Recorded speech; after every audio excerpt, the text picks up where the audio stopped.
What's going on, guys? Welcome back to WWE Network and Show, where I, Graham G.S. Matthews, break down all the original content I watch on the WWE Network and on Peacock. And today we're talking the October 9th, 2023 edition of Raw Talk. We had Matt Camp, Megan Morant in the studio breaking down Raw from last night. A very good show, might I add. Very enjoyable episode. I don't think it was any coincidence with the news breaking earlier in the day from PW Insider that Triple H, in Mike Johnson's words, has essentially been knighted by Endeavor as the one in complete creative control of WWE going forward. So that's very positive news, if true.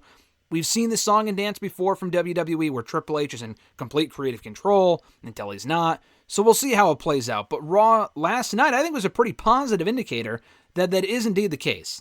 And if that is true, then I'm very excited because I thought last night's Raw was very good. Raw recently, as of late, overall has been quite good, so I can't complain too much. Opening up this episode here, they run down the biggest headlines from Monday's show, including recapping the triple threat won by Bronson Reed to become the number one contender to the Intercontinental Championship next week on Raw, challenging Gunther on the season premiere of Monday Night Raw, I should say. We hear from Bronson Reed backstage, I believe with Byron Saxton, saying that Gunther is always throwing his weight around, and next week he's bringing the meat. That's what he said. And he says that size matters when you're in the ring with Bronson Reed. And back in the studio, they hype up Gunther and Reed for the Intercontinental Championship next week. I am fucking looking forward to that one. That should be a great match. A first time ever match, I believe, and it should be a very fun match at that. We also hear from Nakamura coming out of the commercial break after he attacked Ricochet on Raw, costing him said opportunity at the Intercontinental Championship before the triple threat. He doesn't answer any questions from Byron about why he attacked Ricochet or if he's happy with the attack, but he does say an eye for an eye, and that was pretty much it. So, because remember, Ricochet and Nakamura were kind of going back and forth a few weeks ago on Raw before Nakamura faced Rollins at Payback. They exchanged wins by, I think, disqualification on Raw. So they're going to go head-to-head next week in a Falls Count Anywhere matchup. They hype up that match in the studio. They also replay Raquel Rodriguez versus Nia Jax, ending in calamity with Rhea Ripley coming out and Shayna Baszler coming out.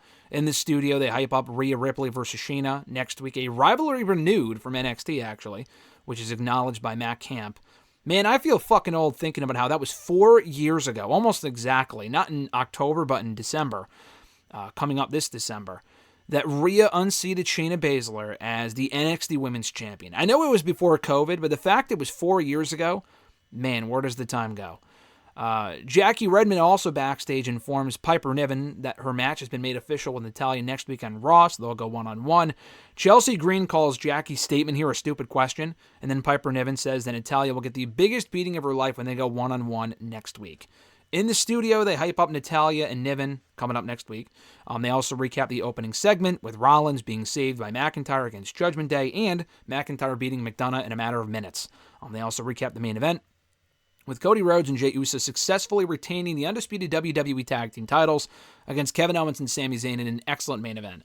They also hype up Cody Rhodes and Jey Uso defending once again against the Judgment Day in a rematch from not No Mercy. What was the show on Saturday? Oh, Fastlane, of course. NXT was No Mercy.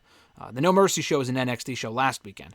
But anyway, they hype up that match for next week's season premiere of Raw, like I mentioned, and plug Damian Priest for the bump coming up on Wednesday. So not a lot of analysis on this episode, not that that really matters. I don't really need to hear all the analysis from Matt Camp and Megan Morant. They really spend a majority of the time hyping up next week's big show, and it is a big show. I'm looking forward to SmackDown on Friday. I'm looking forward to Raw next week. I'm looking forward to NXT and Dynamite tonight.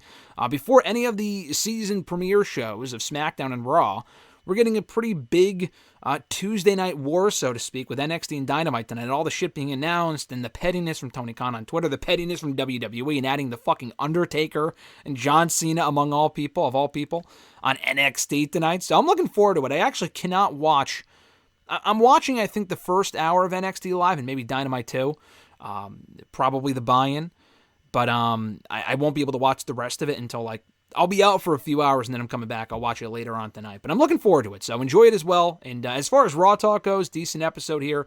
Thank you guys for checking out my review. I appreciate it. Be sure to like the video, drop a comment, share the video, and subscribe to the channel for more daily content. Have an awesome one, guys. I'm Graham G.S. Matthews, and I'll catch your ass down the road.